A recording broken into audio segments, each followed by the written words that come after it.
we're going to take a different approach today to this video, and you'll see why in a second. I titled it what it is. And when this whole pandemic started, I got this feeling. A feeling in my soul, a certain evil that has been dropped upon us. So for some reason, getting this feeling, I reached for the scriptures for the first time in my life. I never once reached for it, never thought about it. And I didn't know why I reached for it. Maybe I was hearing just people out and about talking about the second coming, the Revelations, or the book of Revelations, should I say. And then when you see the world events, and they say the current events are found in the Word, I also never understood how a book could cause so much people to fight and die for a book. But that, I'm not going to go into that today.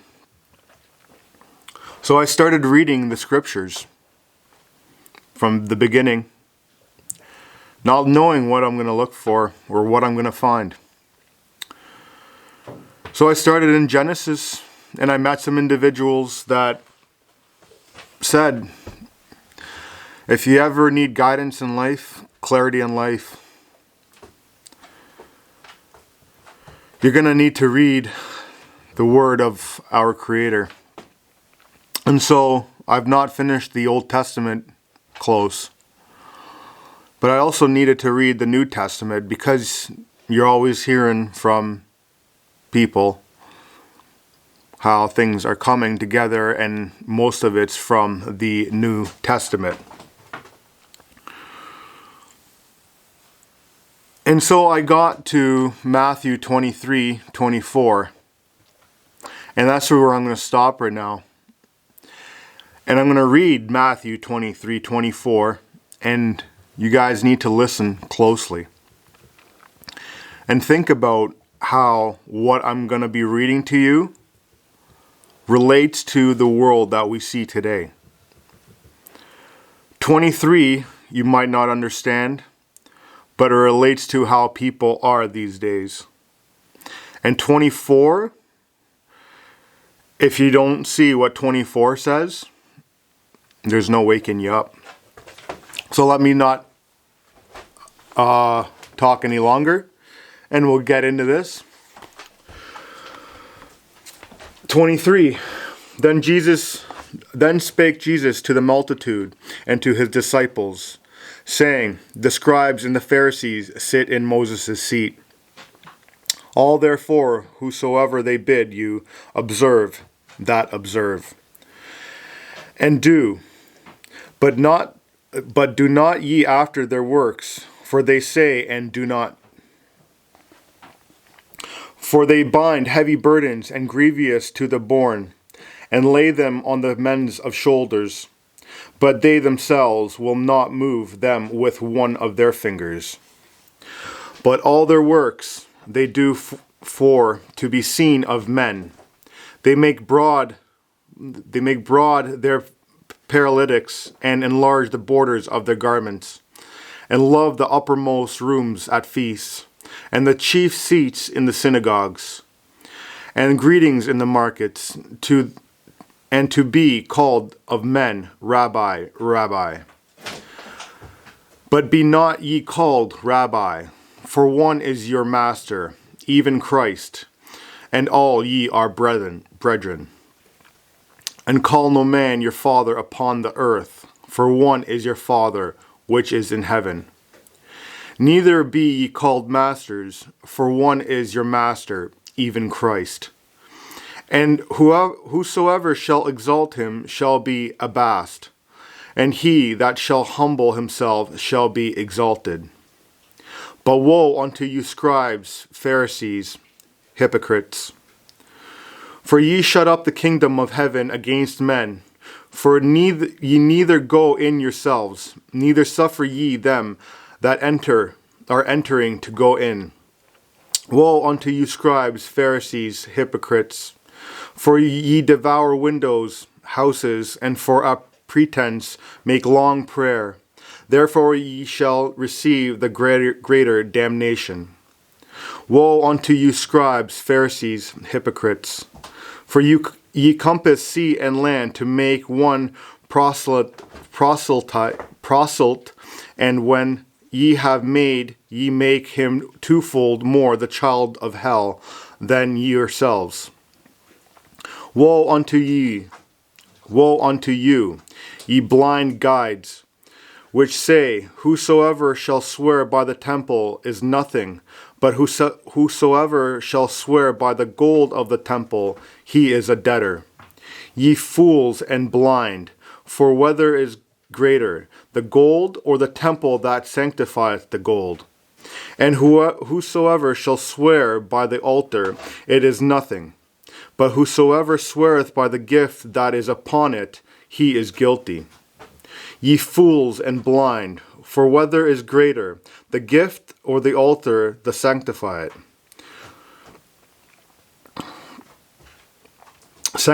the gift, Whosoever there shall swear by the altar sweareth by it, and by all things thereon.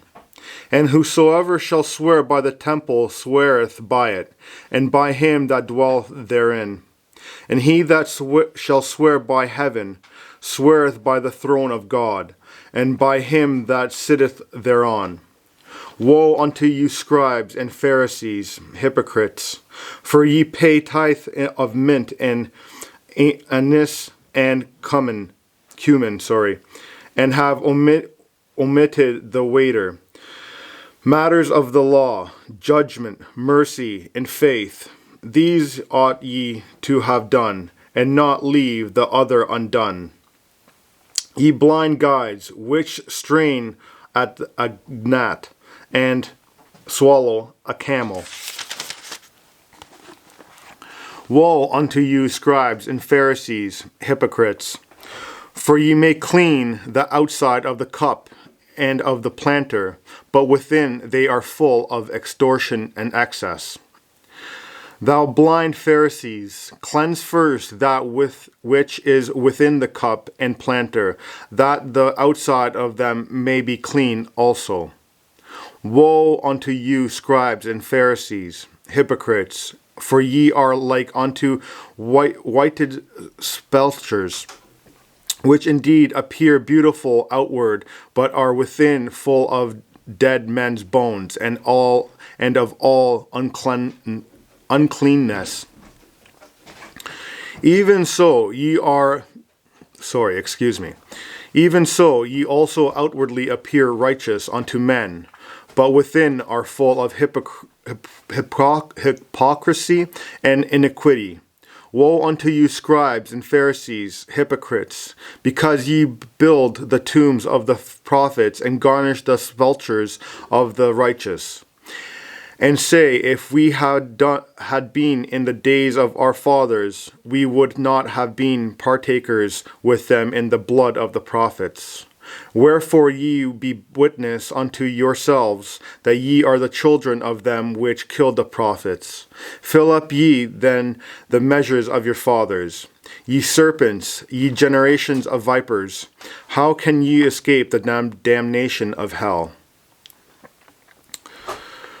Wherefore, behold, I send unto the prophets and the wise men and scribes, and some of them ye shall kill and crucify, and some of them shall ye scourge in your synagogues, and prosecute them from city to city, that upon you may come all the righteous blood shed upon the earth, from the blood of righteous Abel unto the blood of Zacharias, son of Barachias, whom ye slew between the temple and the altar. Verily I say unto you, all these things shall come upon this generation. O Jerusalem, Jerusalem, thou that killest the prophets and stonest them which are sent unto thee, how often would I have gathered thy children together, even as a hen gathered her chickens under her wings, and ye would not. Behold your house, if left unto you desolate. And for I say unto you, ye shall not see me henceforth till ye shall say, Bless he that cometh in the name of the Lord. Now this is 24, and it's titled, Jesus Tells About the Future. And Jesus went out and departed from the temple, and his disciples came to him for a shew-in, to shew him the buildings of the temple. And Jesus said unto them, See ye not all these things? Verily I say unto you, there shall not be left here one stone upon another that shall not be thrown down. And as he sat upon the Mount of Olives, the disciples came unto him privately, saying, Tell us, when shall these things be? And what shall be the signs of thy coming, and of the end of the world? And Jesus answered and said unto them, Take heed that no man deceive you. Note, for many shall come in my name, saying, I am Christ, and shall deceive many. And ye shall hear the wars and rumors of wars.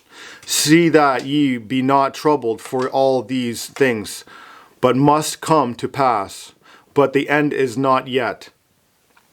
For nation shall rise against nation, and kingdom against kingdom, and there shall be famines and pestilence and earthquakes in divers places.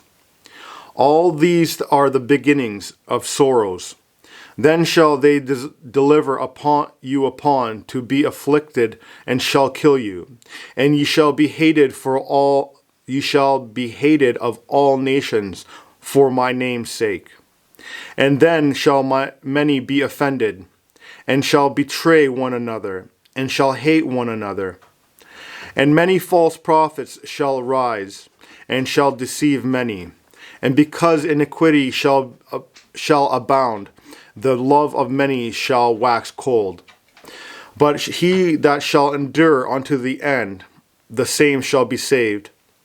And this gospel of the kingdom shall be preached in all the world for a witness unto all nations, and then shall the end come.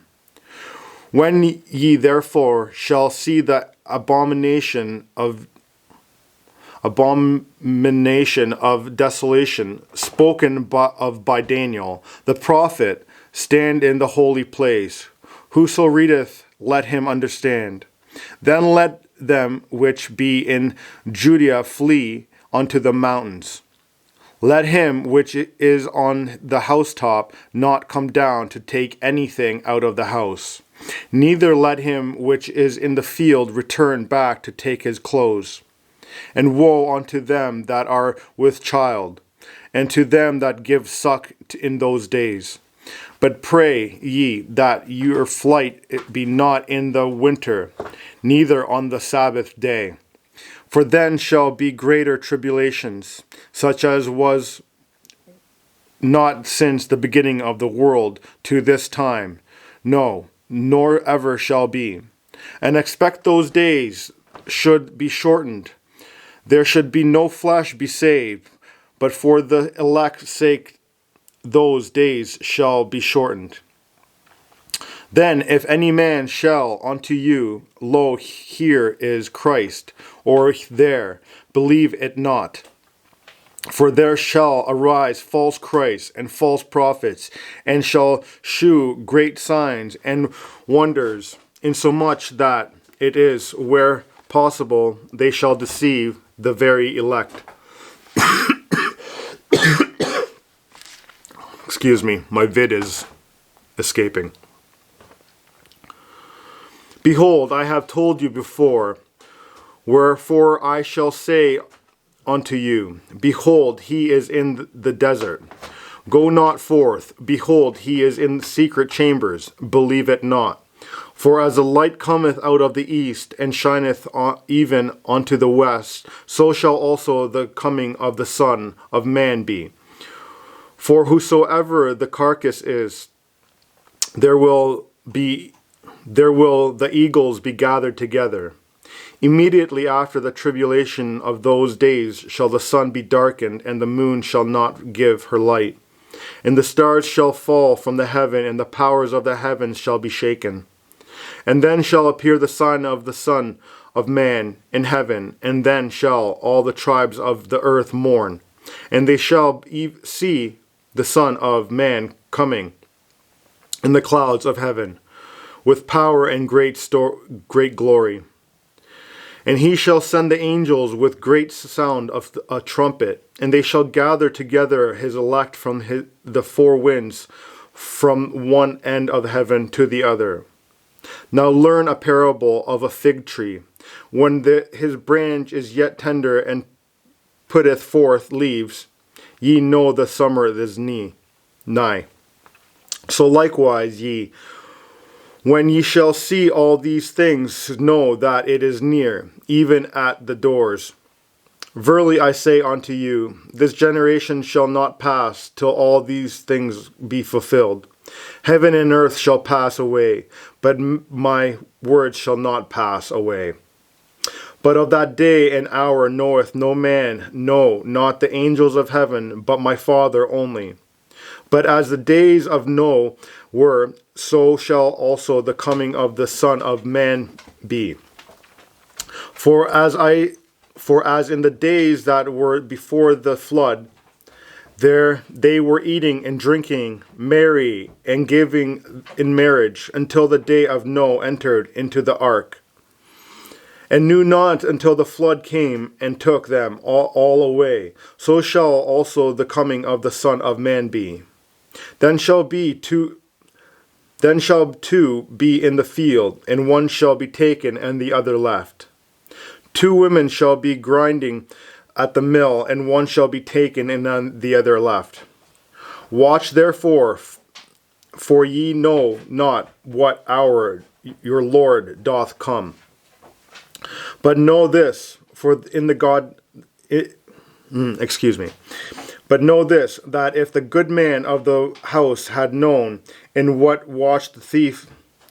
Let's restart this. But know this, that if the good man of the house had known in what watch the thief would come, he would have watched, and would have not have suffered his house to be broken. Understand?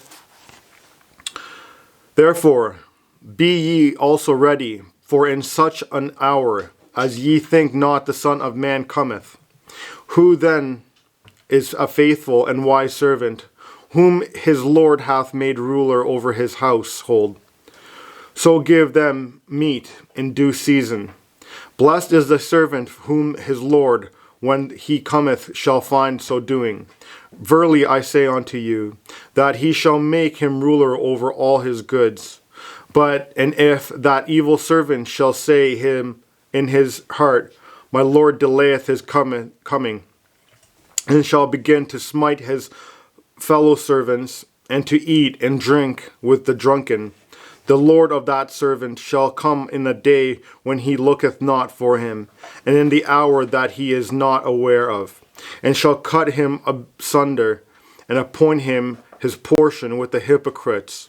There shall be weeping and gnashing of teeth. I'd like to start off by the first words in 24. And that is, take heed that no man deceive you. And what I'm talking about is we are being deceived this very day on this earth. And what I'd like to talk about is the very beginnings of what is going on in this earth, and how are we being deceived. And it's by one word: mandate. We're being suppressed with these mandates, ignored survival rates of what's going on, and the propaganda that's coming out here. And for those people that think these mandates are law and or legal, is what gets to me. People rather argue with me about legal and lawful systems than going to find out information for themselves. People would rather whine, beep, and moan about having to wear the face diapers, about having to get the double jabs, the triple jabs, the fourth jabs, all these rules.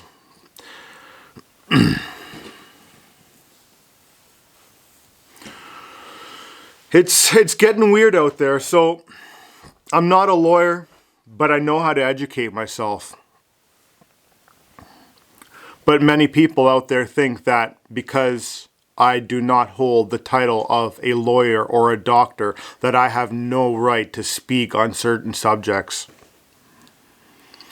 Those are the same people that will turn on the TV and watch Bill Gates talk about the jabs.